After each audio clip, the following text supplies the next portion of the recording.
Just doing a quick test. Can anyone on the line hear me?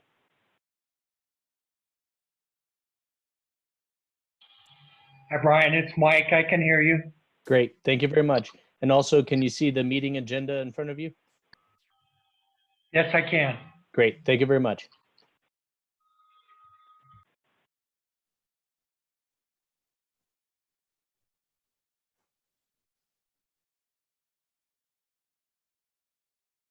Okay, well, then we don't have a quorum to approve the agenda, so I guess we'll just move forward. Is there any public comments? Anybody from the public want to say anything? Not hearing anything. Same thing with the minutes approval. We would need a quorum. So we'll jump into your report, I guess. All right. So I'll scroll down to the report. A lot of the items related to, of course, this has been kind of a shorter period in between quarterly meetings. COVID-19, of course, disrupted the regular 3-month calendar, but so our last meeting was in May, at the end of May 28th. And since then, the last 2 months, there's been a number of items that I wanted to highlight. So we have the meeting minutes before you. Those ended up being about 4 pages, but that'll cover what happened during the previous meeting, of course. So first item I'll note is that the grant end date extension, in case many of you were not aware, the Office of Economic Adjustment did apply a 12-month no-cost extension to the term of the grant. And that's something that they did nationwide because there was so many programs that had some sort of disruption. Other jurisdictions in other parts of the country had to actually put their programs fully on hold. We were able to continue, but because our grant was going to end December 31st, 2020, we were extending it out. And just so you're aware, even today, I was working on looking at some of the budget numbers, and the preliminary results are that it looks like we should be able to carry on with the amount of funding that we have. We should be able to continue with this particular grant through towards either the end of February, end of March. I'm just got the results of my analysis over to finance and to our executive director to double check. But once we do that, we'll formalize that. And along with that, once we know that that's the case, we will send out an invite for what is now a tentative January meeting. So we'll be able to get one more meeting in with this grant. Otherwise, the next thing I'll move on to is Retool COS. That's something we've been tracking very closely as it relates to a lot of the land use and development regulations that affect much of the development around the installations. And with that, as we talked about before, and we'll talk about more further, we're looking a lot at the airport overlay related items. It was announced since our last meeting. Looks like we have Mark coming in. I'll go ahead and answer that. Oh, it looks like that was on a different line. Mark, sorry, I got to let you go. We're in the middle of a meeting. Oh, I see. Sorry about that. Yeah, so with Retool COS, we've been following along at the progress. It was announced about a month ago, or maybe just a couple weeks ago, that City Council and the planning staff are kind of reassessing their schedule right now. Module 2 was expected to become public at the end of this month, within the next couple days. But because they're trying to reassess their process, we're not under module 2 yet, and that has not been released with Retool COS. So as soon as we get word on when that next round is coming out, we'll make sure to send an announcement out to everyone so people are able to, on this committee, can see the code. A lot of it is relating to drainage, landscaping regulations, parking regulations, and I'm sure that I can't remember exactly the other, but that's a synopsis of most of what's in that package. And then Military Access Mobility Safety Improvement Project, also known as MAMSIP. Previously, this has been referred to as the BUILD grant because it's the BUILD grant that helped fund through federal funds make this happen. As many of you are aware, there was an announcement on July 31st that they were doing a kickoff for the BUILD grant, and there were a number of speakers. If you haven't had a chance to view the link to that kickoff event, it was a lot of good speakers, a lot of good information to get people familiar with what's going on with the project.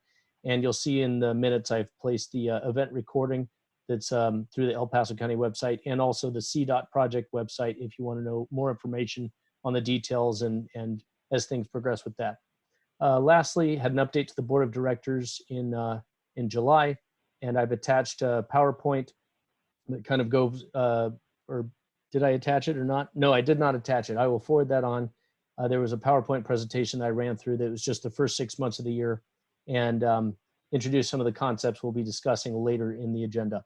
But with that, any questions on anything specific or any comments? Okay, no comments on the program manager's report. All right, thank you. We'll move into the presentations then for the land use update on the Colorado Springs Airport. Who's giving that? That'll be Tony Davis if he's still on the line. Okay, Yeah, Tony Davis is on the line, and also Kevin Keith. I'm the airport planner with the Colorado Springs Airport, so I'll be helping out with that as well. awesome. Okay, Brian, I did send you a schedule in your email if you wanted to pull that up real quick and throw it Okay. up on the screen. I can kind of walk through Oh, I see that. Yep. Let me pull that up. And can people see the, can everyone see the schedule right now? okay, Yes. Okay, great. Okay. So real quick, just kind of run through where our schedule's at right now. We have submitted draft comments for the retool COS. Brian, I know that I've sent those to you. If you don't have those, that's what JViation has kind of prepared on behalf of the Colorado Springs Airport. So those are still being reviewed and changed with the Airport Advisory Commission and the airport. We are looking at having the actual land use study plan done at the end of this month, which kind of feeds into a lot of the information that's in our retool COS document.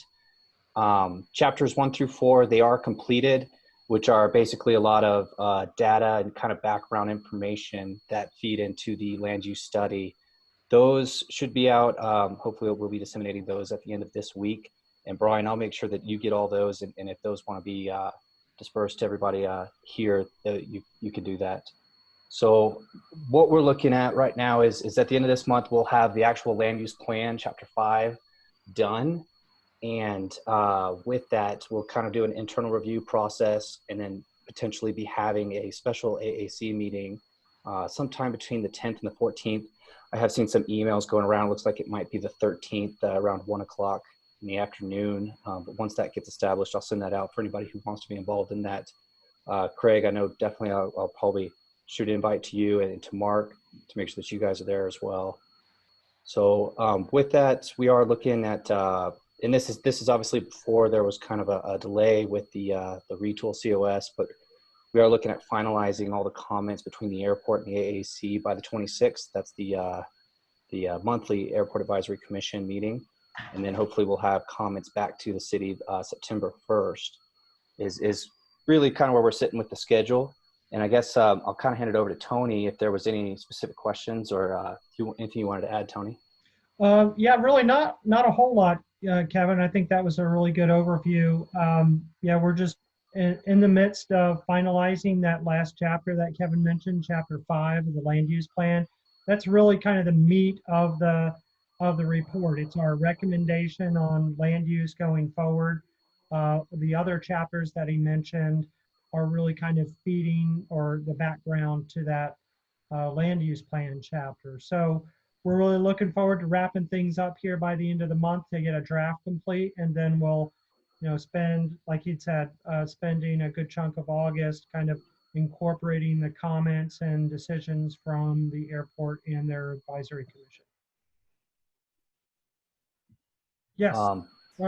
Brian, did you have a question? Yeah, I just thought I should point out a clarification that you might be able to explain more.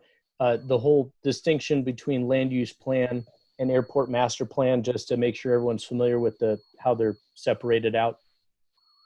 Sure. Yeah, I'd be happy to do that. The land use plan has really been kind of what we call an enabling project into the master plan. When the airport seeked to do the project with cooperation from the FAA, that was agreed upon that the land use plan would be really kind of a part of the master planning process. The plan, as it stands right now, the traditional master plan would begin at the beginning of next year. We're in the process of working with the airport on scoping that project. And a traditional master plan will look at the activity levels and the facilities necessary to meet demand and design standards over the 20-year planning period. So it's a little different than a land use plan, but like I said, that land use plan really is kind of going to feed into the master plan from a land use perspective, but the master plan goes a step beyond that and looks at other facilities that the airport may need over the 20-year horizon. Thank you. Sure. What is the large building going up south of the airport? Is that Amazon? That is the Amazon facility, yes. Okay. I only get up there like twice a year, so. Yeah, that's a big facility, almost 4 million square feet. Or, yeah. Wow. Okay, anybody else have any other questions for these guys on the land use plan update for the Colorado Springs Airport? Okay, hearing none, we'll move on then. Thanks, guys. Welcome. Thank you. Okay, going to action items. Air Force Academy Area Working Group update. Again.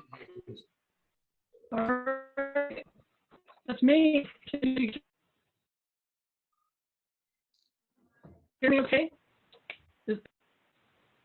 Connections with having a little bit of problems, but try again.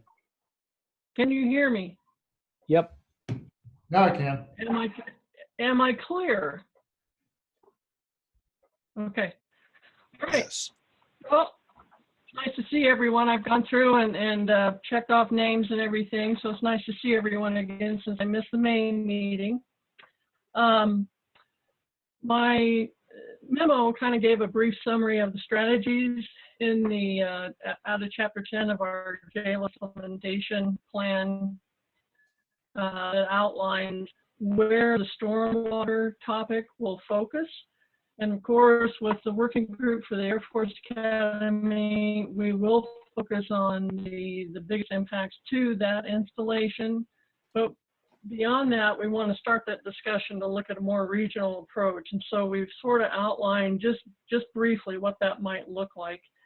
I'm not going to go through each of the strategies that are listed in chapter. If anyone has any questions on these, if you've taken a look at them, if you don't have any questions or anything, then I'll just roll through and kind of start the discussion on the last two meetings of the working group.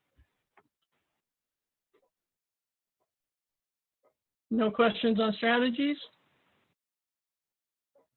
Okay, awesome. If you have any, you can think of them later. Please email me or Brian and we'll get back to you on a response. Just to kind of focus on the last two meetings. So the working groups had two meetings, one in the third Friday in June and the other one just last week in July. And we started that discussion about the stormwater topics and impacts and took it a little bit further in the last meeting to kind of focus on specific entities and projects they're working on, including an analysis that the Academy is putting together. They're still in the vetting process on that, of looking back at the 2016 Monument Creek Watershed Restoration Plan that Pikes did. So the Academy is looking at that plan and pulling out the projects of most importance to them, and they're adding a couple of projects, one of which is, I can't remember the name of the creek, but there is one creek that has impacts on it from stormwater that could potentially affect one of the runways at the Air Force Academy airfield. So once that is vetted through the Air Force Academy upper management, then we'll have a list put together of specific projects that we want to look at related to the Academy from the Matrix master plan report that was done in 2016. It was discussed at our last meeting that this is a great effort that was done 4 years ago, but the ball kind of didn't get picked up and run with. And that's what we're going to try and do as our working group team. Pick up those projects as a team. So part of that's going to look at funding processes and things like that. So we had a pretty in-depth discussion on that, and we'll have meeting minutes from that. And we do have a PowerPoint that Brian put together and should be part of this packet. So it really went into good detail on some of those discussion points. And we have additional information on funding that we're going to look at as well. The other thing that came out of that was an interest from the group, or most of the group, to have PPACG play a part in tracking some of these regional efforts when it comes to Monument Creek.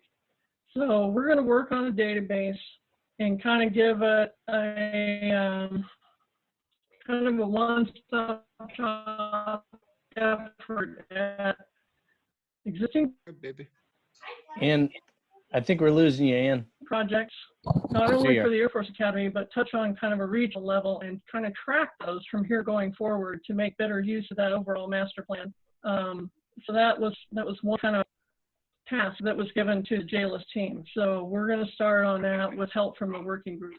Yeah. You okay? Yeah. Or was I breaking up? No, we heard you on that last part, so I think we're good. Are there any questions? I kind of ran through a lot of stuff there, but do you have any questions on where the head for this focal point of stormwater for the Air Force sub-area plan? Okay. So do you have any questions on that long discussion point I just had as far as where we're kind of starting to go? And anyone from the Academy want to chime in on anything that I might have not mentioned that you think is important to bring up here to the Implementation Committee? Please go ahead and chime in. Okay, not hearing anybody. No, Okay. this is Well, Amy. it sounds like, Amy, at least, or lack of sound, that Amy's here. Oh, yeah, go ahead. Sorry, I missed Friday's meeting, so I don't have much to say about the specifics of Friday's meeting because I was driving across Wyoming at the time. But I just want to thank you for working on this, and we look forward to kind of reinvigorating this watershed restoration master plan and taking the implementation phase a little bit further as a region, as a group, because these projects all have regional impacts. Although the focus is definitely, through the USAFA working group. So thank you. And I'll just add on one more thing. So what we're working on right now is that we're going to be taking, we asked for kind of what is the key factors from each project, types of information people want to know. Because it sounds like, there's a lot of different entities that are working in that basin doing various projects that do all relate, and they all have an impact cumulatively on the Air Force Academy, since anything done in that basin that helps with stormwater usually is going to be a positive impact on the Air Force Academy.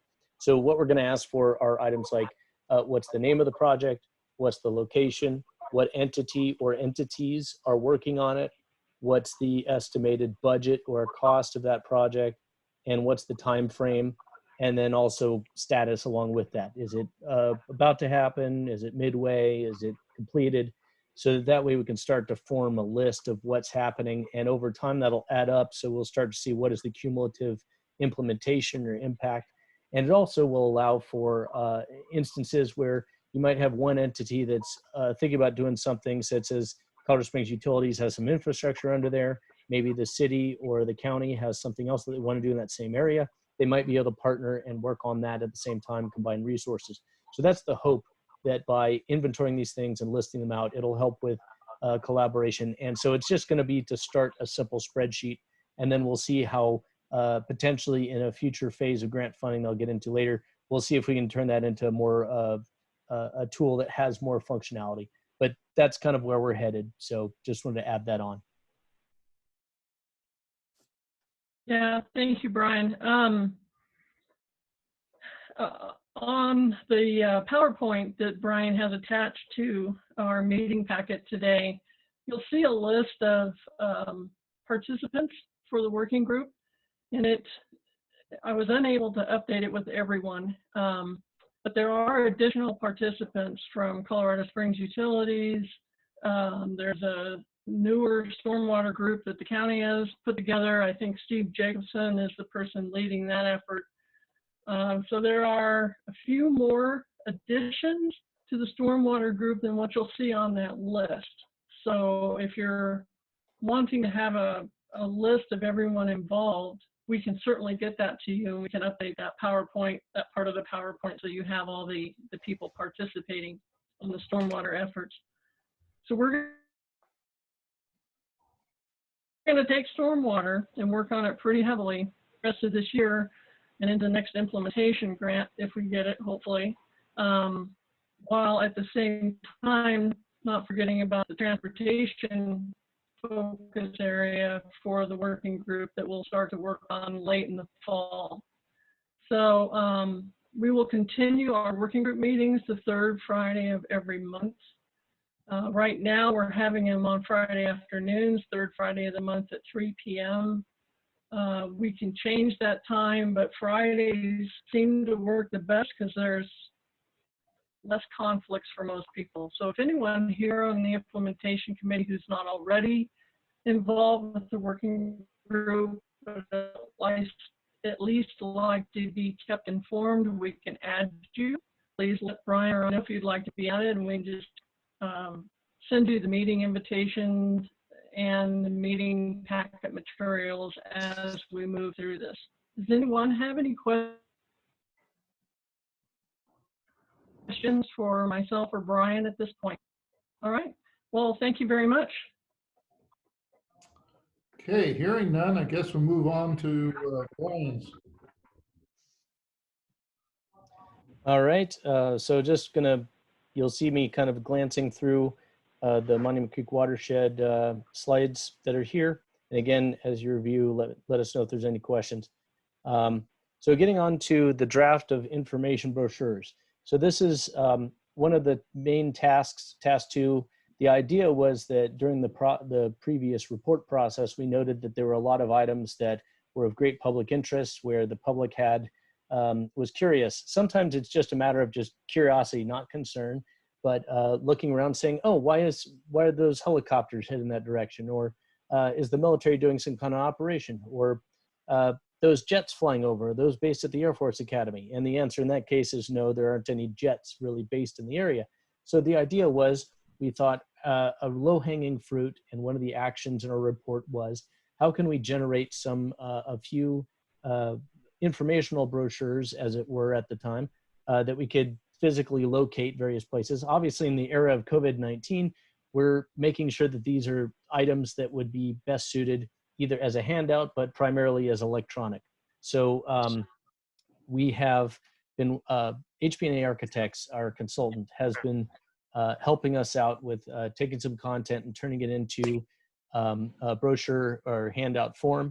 And the main purpose of introducing them here, just so you know, these have not been vetted yet by any of the military bases. It was really to kind of start to put some content together, see how it was organized, see how it was structured, see how it displayed, and get feedback from the committee if you guys, if all of you like the direction that this is headed. And if that is the case, or you have some other recommendations of things that we should adjust within the structure of the brochures, we'll go do that. And then we'll distribute these to the various military installation, public affairs, and planning offices so they can start to review to make sure that it's the most up-to-date facts, make sure the contact information is up to date. So you'll see all these brochures do have a draft on them. So there's 3 handouts. One is drone use and military compatibility. Next one is, I'll go through these one at a time. So the main thing we're looking at is, even if folks have not looked at these yet, because I understand some folks have been having issues getting the packet. So I'm gonna, after this meeting, make sure everyone gets these. If you could provide us with some comments, if you don't have any now, provide us with some comments via email about the structure and format. and read through and see if we're generally heading in the right direction. We understand there's going to be some things that are still need adjustment, but how do the maps display? How does it read? So those kinds of items. So going through this first one with drones, a lot of joint land use study programs throughout the country, a lot of military regions with military bases throughout the country have created a drone use brochure or handout, mostly to give to hobbyists. A lot of, as used to get mentioned in many meetings, you're sometimes concerned that the 13-year-old getting a drone for Christmas doesn't fully understand the scope of what they're utilizing, and making sure they're not doing something that might interfere with other forms of flight. Also, who do they contact if they want to fly in an area that might be close to an airport? So that's what this brochure is generally aiming to get at. This brochure, once we send it to the military installations and airspace professionals, we'll also, along with that, be sending it to the UAS Colorado, the Unmanned Aerial Systems Colorado Hobbyist Group, Commercial Group, to make sure they have a look at it too, to see if we're on the right track. Any questions on this brochure at this point? And Air Force Academy, we borrowed your map and edited it, so we expect that you'll probably look at it and say, oh, that looks familiar, and maybe you'll have some other advice for us, but I want to make that note as well. Anything on that brochure? If not, I'll move on to the next one. The next one is specifically focused on high altitude mountain environment training, or HAMMET. As all of you know from all the previous meetings, that's been a long-standing training operation throughout our region, primarily in Fremont County, Teller County, Park County. And so frequently that was something we always got questions about, was why do they train the helicopters? And we know that Fort Carson has done a lot of outreach, but there's always new folks coming to the area, or new people that have concerns, new training routes. As we've talked about in previous meetings, the environmental assessment for the landing sites on Bureau of Land Management, that report is still in process. So what we did is we tried to synthesize the program and put it into something that was a 2-pager, and something that could be printed and handed out should someone choose. So we tried to go through and think about what were the questions that the public might be most interested in. What is HAMMET? When is training going to be conducted? Where will helicopters fly? Why is it important to local residents to know about this? And why is this training operation important to the Army? So, and then we also utilized this map from the environmental assessment that shows the proposed locations and existing locations. And then we edited this to give more context in terms of what cities were close by, what towns and locations. Any comments on this brochure? Yeah, Brian, so Yeah. now government entities will also get this, that's being affected by this, us in Teller County and Park. We'll get the brochure also, right? Give it to individuals. Absolutely. Yeah. We're creating those brochures. The idea is that we can put this on the website, on PPACG's website, but also distribute it amongst the entire committee for posting on whatever resources you want to have, website, printing out. This will be a public resource for all of you to use. Oh, okay. So we could put it on our website. Absolutely. We'd encourage that. We would absolutely encourage that. Okay. Once it's final, of course, not in draft form, but once it's final. And when's the final are you looking at? Is that going to be next March? Is that what we're looking at, or what? Actually, we're hoping that we'll have it all ready to go and show you the final form at the meeting in October. That's our goal. Okay. And so hopefully we'll be bringing this back to you in its final form after we've had it vetted by the military installations and airspace folks and everyone else, and all of your comments. And once we've had all that and put that all together, we'll put it in a final form, send it out with the packet for October. And if it's all looking good from your angle, the committee can vote to make this public, and we'll distribute it widely. Okay. Thank you. Sure. So any other questions on the HAMMET? Otherwise, as I said, feel free to read through and send us any comments you have, and we'll take those into account. Last one is aircraft and flight in the Pikes Peak region. This one was an attempt at more of a regional airspace explanation. Obviously, there's a lot of things flying over our region, whether it's civilian, military, other governmental aircraft. And so we're trying to get at the whole concept of there's a lot of things flying overhead. Here's the basics, kind of very general understanding of what flies in our airspace. So again, you'll notice that, and also who doesn't have flight. That's the other thing we tried to point out. And of course, we will, I see that we have a comment already, and yes, it may not necessarily be Air Force One, so that's good. Thanks for the comment, Greg. But what we'll do is that we will vet these to make sure this general assessment of what flies at the, what flights associated with each installation, and just make sure that we're getting the gist of it through. And also, if there's other resources that describe what type of aircraft are used with certain operations, we certainly want to make sure the public can find that information. So as we get towards the bottom, you'll see that we have a link, particularly with the U.S. Air Force Academy, that has a list of all their planes and details, since we can't fully encapsulate everything here.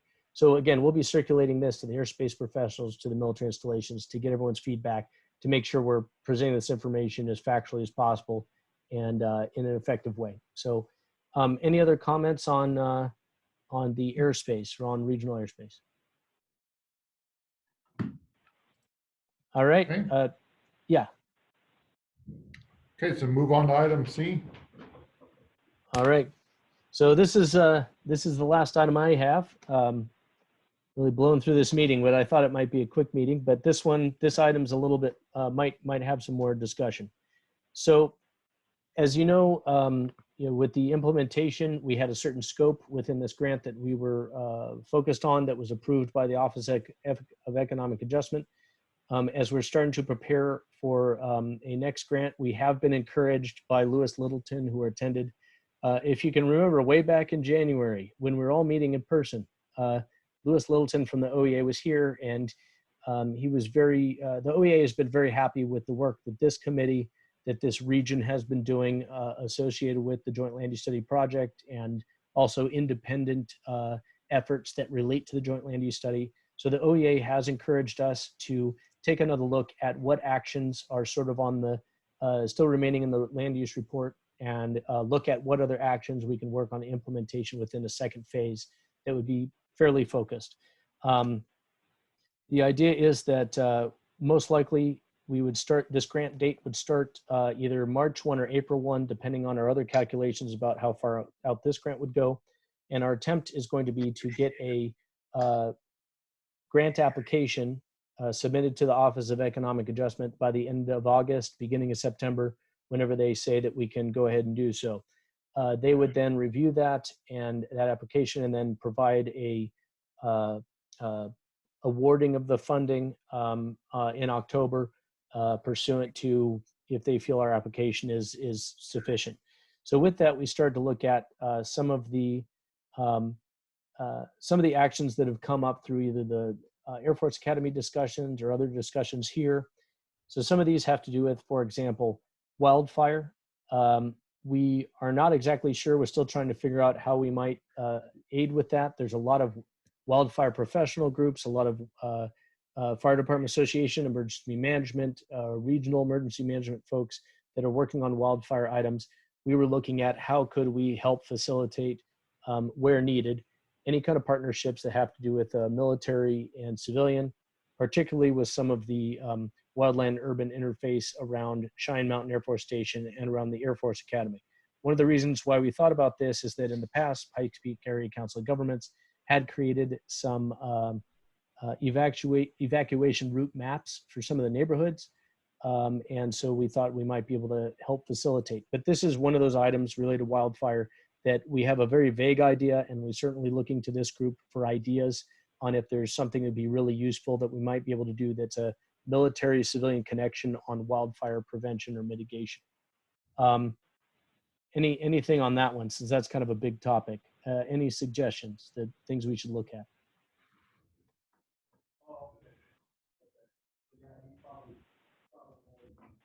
I don't think I hear anything, so I'll carry on.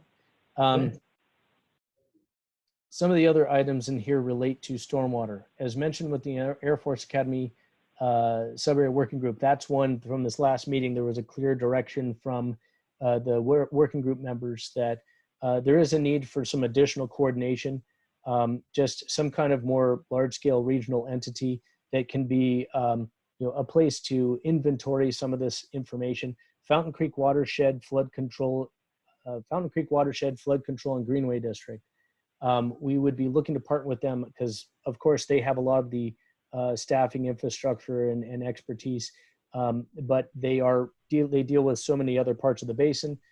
We could help with partnering to make sure the Air Force Academy and Monument Creek Watershed, we can provide a little bit of additional focus there. So that's the idea behind actions 2.53 and 2.58, 2.63.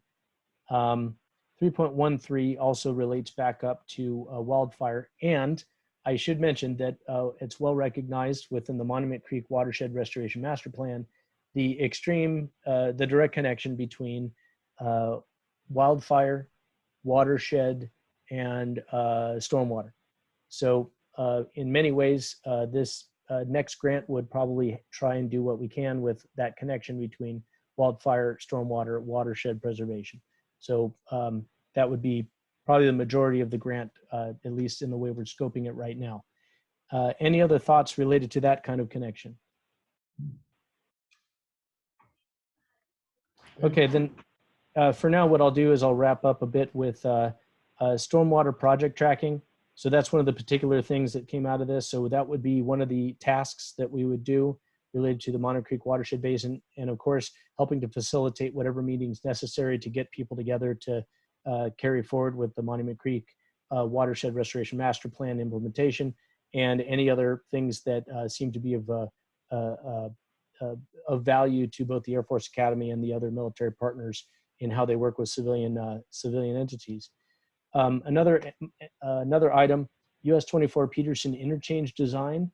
One of the things that's come up is that with the Space Force mission that's going to be located at Peterson, there is at the North Gate, there are some traffic safety, transportation issues up in that area. We're exploring with El Paso County and some of the other jurisdictions if it makes sense to ask for funding to get a 30% design of that intersection, that interchange with US 24, which would of course be of use and very helpful with regard to the Space Force mission. And so that's one item that has come up as well amongst many of the partners through our meetings. And then, as I mentioned, military, civilian, wildlife planning. That would be another key focus. And then lastly, kind of the more general category is planning activities. The El Paso County Master Plan is ongoing. Retool COS is ongoing. There's going to be other comprehensive plans that may have military elements related to them. So we will continue to participate in those processes should we get additional implementation funding. And of course, continue to facilitate these meetings and any other working groups that are fit within these scopes. Any other items that I haven't mentioned within these categories that we should also take a look at and consider? So I'll give the floor to the committee, and please ask away or discuss as needed. Brian, this is Scott Hobson. And I don't know if I really have any new ideas, but I just wanted to put my comment in for supporting the stormwater project tracking and the coordination with the Fountain Creek Watershed District. I think that would be something that both the city of Pueblo and Pueblo County would support, and would add something that maybe a little bit more specific that look at this that hasn't occurred previously, because you've been focusing more on the military installations in the areas immediately adjacent to those. You know, that's a good follow-on point.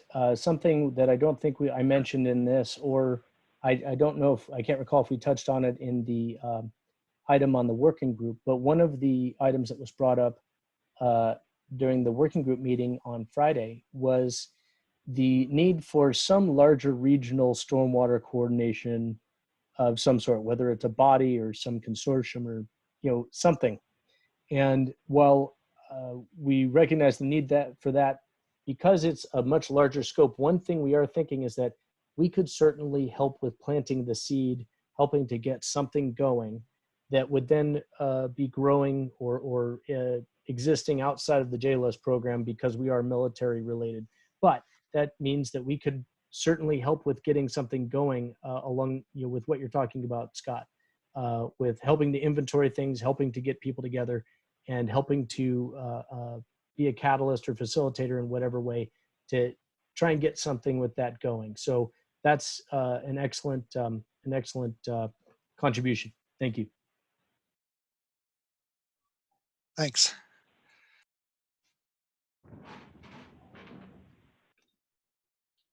Okay, anybody else? Yeah, Comments? last thing I'll say then, if anything else, send me comments offline if you don't have anything right now. So thank you. Okay. Move on to information. Any reports from installation? Installation reports. Anybody got anything?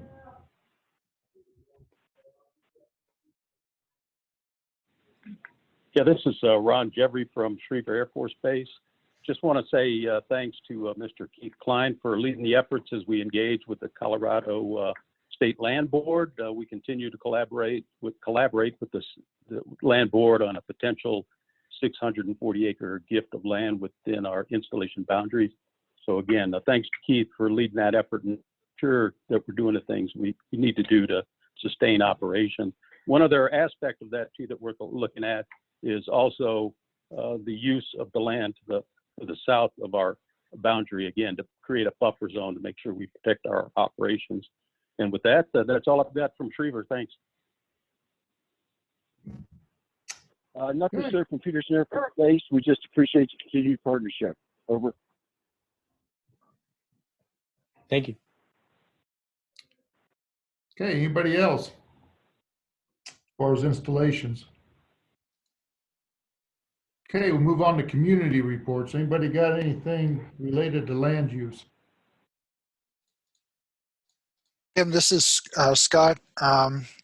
The city of Pueblo and Pueblo County, we're coordinating, cooperating, and doing a new comprehensive plan that's going to be kicking off. And just an update for this meeting, we had 9 submittals, proposals submitted, and we're in the process of reviewing those right now and scoring those, and then hopefully getting a consultant on board probably early September to start working on the project. And it's about an 18 to 24 month planning process. Okay. Jim, this is Craig Dossie with El Paso County. Okay. Just update on our master plan. I know Brian touched on it a couple times here. We are, we're at like the 30-yard line heading in right now. So, I think everybody could use a little sports reference right now. So I thought I'd provide you that. We're narrowing in on it. We're really in the throes of drafting the plan now. We just issued several of our mapping efforts, including our place types, our key areas, and then probably the most important in terms of looking forward, which is our areas of change map. Didn't get as good a response from the public as we had hoped. I think recognizing though that it's probably the hardest time in the history of planning to get comments from folks. Hopefully our folks down south, our friends down south, will not experience the same thing. It's definitely challenging right now. Having said that, we are moving forward. Our advisory committee has been great. They've been very helpful in providing guidance, providing input in terms of sort of representing the citizens of the county. We've had a lot of input from the military bases, from Brian and all the other folks at PPACG. We had a very deliberate meeting with all the municipalities regarding our forward-looking plan. And that was a very positive meeting. I think we're all more or less on the same page, which I don't know if we've ever been able to say that in the history of the county. So that's a good thing as well. But we are still planning on hopefully having it done by the end of this year, if not early 2021. So kind of an exciting time following up on our water master plan and now our land use master plan. So I think all good things, but certainly in terms of development, we had some folks in our advisory committee who I think appropriately categorized where we're at, where development is outpacing planning, and hopefully with this, we'll get planning out in front of development. Okay. Anybody else in community reports? All right, Brian, you got anything else? Not at this point. We'll just continue to carry on for the moment with these Zoom format meetings. And I got you guys virtual snacks again today. So sometime hopefully we can meet in person and have real snacks. So thank you. On these brochures, what's your deadline for comments back? Oh, we'll send that out, but we'd Okay.